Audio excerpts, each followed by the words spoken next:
მოგესალმებით ეთერშია სტასოტევი საინფორმაციო გამოშვება დღის მთავარ სიახლეებს მარია მელიევა გაგეცნობთ.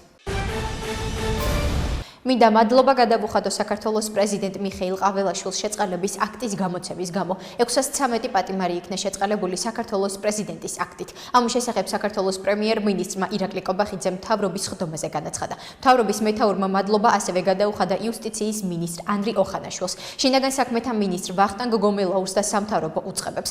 დღეს გვაქვს თანამშრომლობის შესაძლებლობა, რამაც მოგცა ასეთი ნაბიჯების გადადგმის საშუალება და მისცა საქართველოს პრეზიდენტს იმის შესაძლებლობა, რომ გამოეცა ასეთი ჰუმანური აქტი, რითაც ისარგებლებს 613 პატიმარი. მინდა მათ ყველას ვუსურვო სრულფასოვანი დაბრუნება საზოგადოებრივ ცხოვრებაში, სრულფასოვანი რესოციალიზაცია. ამისათვის სახელმწიფო ყველაფერს გააკეთებს, განაცხადა ირაკლი კობახიძემ.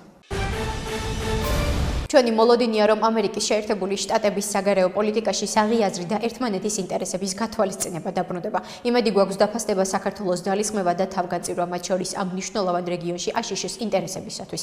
ასე ეხმაურება აშშ-ის პრეზიდენტის პოსტზე დონალდ ტრამპის ინაუგურაციას პარლამენტის ევროპასთან ინტეგრაციის კომიტეტის ხელმძღვანელი ლევან მახაშვილი. როგორც მახაშვილმა აღნიშნა, განვლილი 4 წლის განმავლობაში ჯო ბაიდენის ადმინისტრაციის საგარეო პოლიტიკა რაღაც უცნაური იყო. ამის ძირითადი მახასიათებელი იქნება ის, რომ ყველა სახელმწიფო საზრუნავი საკუთარი ეროვნული ინტერესები და საკუთარ ეროვნულ ინტერესებზე ზრუნვა იქნება. ეს არის როგორც საფრთხე, ასევე შესაძლებლობა, განაცხადა მან. აჭარის მთავრობის თავმჯდომარე თორნიკე რიჟვაძის განცხადებით სასტუმრო შერატონში მომხდარზე საგამოძიებო მოქმედებები მიმდინარეობს. თორნიკე რიჟვაძე ამბობს, რომ სასტუმრო შერატონსა და კონკრეტულ დაწესებულებებზე ზეწოლა ხორციელდება. კონკრეტული საგამოძიებო მოქმედებები მიმდინარეობს და გამოძიების შედეგებს უნდა დაველოდოთ. ამ შემთხვევაში ზეწოლა მიმდინარეობს როგორც სასტუმრო შერატონზე, ასევე სხვა კონკრეტულ დაწესებულებებზე. ზეწოლისგან თავისუფალ გარემოში უნდა მოხდეს საგამოძიებო მოქმედებების ჩატარება და შესაბამისი შედეგები დადგება, რომელსაც ყველა პატევი უნდა ვცეთ, აღნიშნა რიჟვაძემ. გერმანიაში საქართველოს ყოფილი ელჩი ლევან იზორია განათლებისა და მეცნიერების საკითხებში პრემიერ-მინისტრის მრჩევლად დაინიშნა. როგორც ინტერპრეს ნიუს მთავრობის ადმინისტრაციაში განუცხადეს, ლევან იზორია პრემიერ-მინისტრის მრჩევლის პოსტზე ცოტა ხნის წინ დაინიშნა. ამასთან მათივე ინფორმაციით ლევან იზორია ირაკლი კობახიძის მრჩევლად მას შემდეგ დაინიშნა, რაც მას გერმანიაში ელჩობის ვადა ამოეწურა. ცნობისთვის, პრემიერ-მინისტრმა ირაკლი კობახიძემ განაცხადა, რომ იქმნება სამთავრობო კომისია, რომელიც იმუშავებს საუნივერსიტეტო რეფორმაზე. ამ კომისიის მდივანი კი მისი მრჩეველი განათლებისა და მეცნიერების საკითხებში ლევან იზორია იქნება. შეგახსენებთ, რომ ლევან იზორია გერმანიაში ელჩად 2020 წლის თებერვალში დაინიშნა. მთავრობის გუნდის განწყობა და ჩვენი მოლოდინები არის ის, რომ პოლიტიკური ვითარება უნდა განიმუხტოს, მათ შორის საერთაშორისო ასპარეზზე. ასე უპასუხა ეკონომიკისა და მდგრადი განვითარების მინისტრმა ლევან დავითაშვილმა შეკითხვას, თუ ქვეყანაში პოლიტიკური ვითარება არ შეიცვლება, რა ელოდება საქართველოს ეკონომიკას. როგორც დავითაშვილმა მთავრობის ხდომის დასრულების შემდეგ ბრიფინგზე განმარტა, მთავრობა უარყოფით სცენარსაც უშვებს, თუმცა მოლოდინი აქვს, რომ ეკონომიკური ზრდა მაინც იქნება. შეკითხვაზე, თუ რას აკეთებს მთავრობა პოლიტიკური ვითარების განსამუხტად, ლევან დავითაშვილმა განმარტა, რომ ახალი არჩევნების ჩატარების და პატიმრების გათავისუფლების თაობაზე საზოგადოების ნაწილის მოთხოვნა უსაფუძვლოა. აუცილებელია დასავლეთმა გადადგას კონკრეტული ნაბიჯები ფართომასშტაბიანი ფინანსური მხარდაჭერის პაკეტი გამოყოს ქართული სამოქალაქო საზოგადოებისთვის. ამის შესახებ კოალიცია ძლიერი საქართველოს ერთ-ერთმა ლიდერმა ანადოლიძემ განაცხადა. მისივე თქმით, რამდენიმე მილიარდი დოლარის ფინანსური მხარდაჭერის პაკეტი უნდა გამოყოს დასავლეთმა, რომელიც მოხმარდება მედიას, სამოქალაქო საზოგადოებას და პროფესიულ ჯგუფებს, თეატრებს.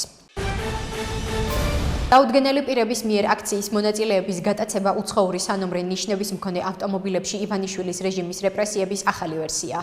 ამის შესახებ საქართველოს მეხუთე პრეზიდენტი სალომე ზურაბიშვილი X-ზე წერს. მისი თქმით, ვაშინგტონში იმისთვის იმყოფება, რომ ქართველი ხალხის ხმა წარადგინოს. მე ვარ ვაშინგტონში, რათა წარმოვადგინო ხალხის ხმა, რომლებიც ხედავენ, რომ მათ უფლებებს და მომავალს იპარავენ, წერს ზურაბიშვილი.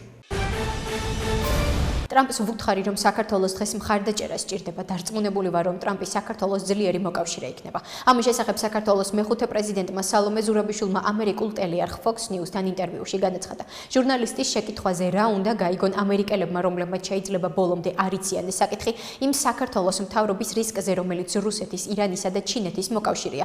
ზურაბიშვილმა უპასუხა, რუსეთის, ირანისა და ჩინეთის მოკავშირე საქართველოს მთავრობა შეერთებული შტატების სტრატეგიული ინტერესების მარცხს ნიშნავს კავკასიის ამ ცენტრალურ რეგიონში და ეს მხოლოდ კავკასია არაა, ეს შავი ზღვა. უკრაინის წინააღმდეგ აგრესიული ომის მიზანი ასევე შავი ზღვა და რუმინეთში ან მოლდოვაში არჩევნების გაყალბების მცდელობები ასევე რუსეთის შავი ზღვისთვის ინტერესია და ეს ძალიან სტრატეგიული ზღვა ასევე ამერიკის შეერთებული შტატების ინტერესებისთვის. დიდი პორტები გვაქვს შავ ზღვაში, რომელიც შეიძლება ჩინეთს გადაეცეს, ეს არის ამ დე-ფაქტო მთავრობის გეგმებში. ასე რომ ეს ამერიკის შეერთებული შტატების ისევე როგორც ევროპის დიდი ინტერესებია, რომლებიც რისკის ქვეშაა ამ რეგიონში. განაცხადა ზურაბიშვილმა.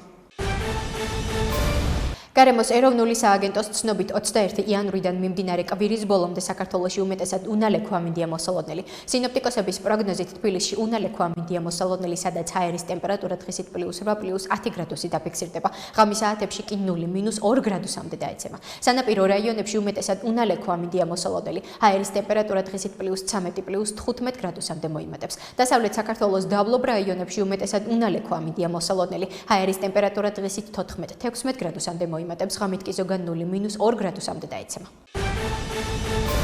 ეკონომიკის ადამდგრადი განვითარების მინისტრ ლევან დავითაშვილის განცხადებით ვაზიანის აეროპორტის პროექტთან დაკავშირებით აეროსანავიგაციო კვლევები დასრულდა და შენობის დიზაინის კონკურსი მიმდინარეობს. ამის შესახებ მთავრობის ხდომის დასრულების შემდეგ ჟურნალისტებს განუცხადა. ვაზიანის აეროპორტთან დაკავშირებით ჩვენ აეროსანავიგაციო კვლევები დავასრულეთ. ცოტა მეტი დრო წაიღო, ვიდრე მოსალოდნელი იყო, იმიტომ რომ ჩვენი გეოგრაფია ზოგადად რთულია. მთაგორიანი ქვეყანა ვართ და მიუხედავად იმისა, რომ ვაზიანი ყველაზე უპირატესი ადგილია აღმოსავლეთ საქართველოში, აქაც იყო გარკვეული შეკითხვები და გამოწვევები.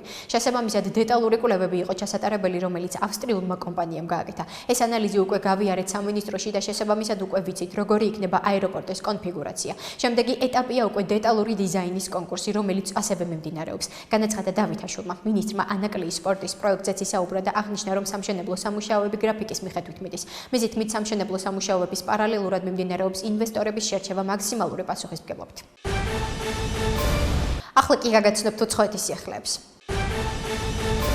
არ არის ძალიან გვიან გამოფხიზლება და აღიარება, რომ დასავლეთი რუსეთთან ომშია. ამის შესახებ ესტონეთის პარლამენტის საგარეო ურთიერთობათა კომიტეტის თავმჯდომარე მარკო მიხელსონი X-ზე წერს. მისით მით რუსეთმა თავდასხმა 2008 წელს საქართველოს 1/5-ის ოკუპირებით დაიწყო. რუსეთმა შეტევა ჯერ კიდევ 2008 წელს დაიწყო საქართველოს 1/5-ის ოკუპირებით, რითაც ფაქტობრივად შეაჩერა ნატოს გაფართოება სამხრეთ კავკასიაში, წერს მიხელსონი.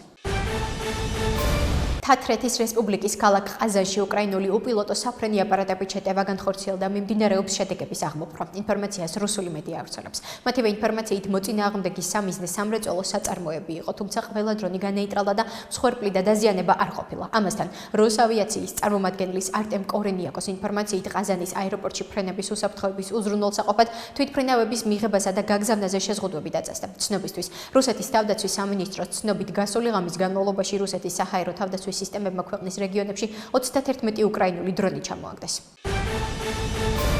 ღაზა სექტორში ცეცხლის შეწყვეტის ამოქმედების შემდეგ ჰუმანიტარული დახმარებით დატვირთული 630-ზე მეტი სატვირთო მანქანა შევიდა. ინფორმაციას BBC ჰუმანიტარულ საკითხებში გაეროს გენერალური მდივნის მოადგილე ტომ ფლეტჩერზე დაყრდნობით ავრცელებს. დასაკარგი დრო არ არის, ეს არის უზარმაზარი იმედის მომენტი, მყიფე, მაგრამ სასიცოცხლოდ მნიშვნელოვანი, რადგან ვაგრძელებთ სვლას მომავალი დღეებისა და კვირების სირთულეების დასაძლევად, აღნიშნა ფლეტჩერმა. ცნობისთვის, ღაზა სექტორში ბოლო კვირების განმავლობაში დღეში საშუალოდ მხოლოდ 40 სატვირთო მანქანა შედიოდა მაშინ, როცა კონფლიქტამდე ღაზაში ყოველდღიურად დაახლოებით 500 სატვირთო მანქანა შედიოდა. ცეცხლის შეწყვეტის შეთანხმება, რომელიც ძალაში გუშინ შევიდა, ღაზა სექტორში ყოველდღიურად 600 სატვირთო მანქანის შესვლას ითვალისწინებს.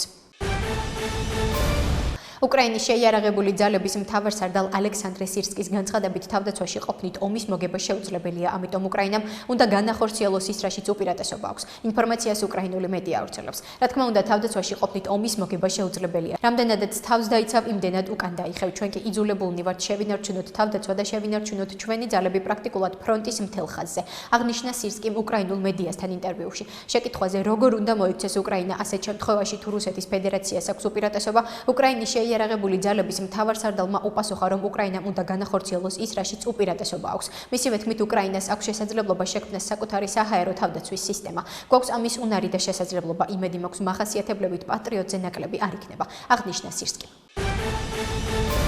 ეს იყო ჩემს ხელთ არსებული ბოლო ინფორმაცია. მე მომავალ შეხვედრამდე გემშვიდობებით. ნახვამდის.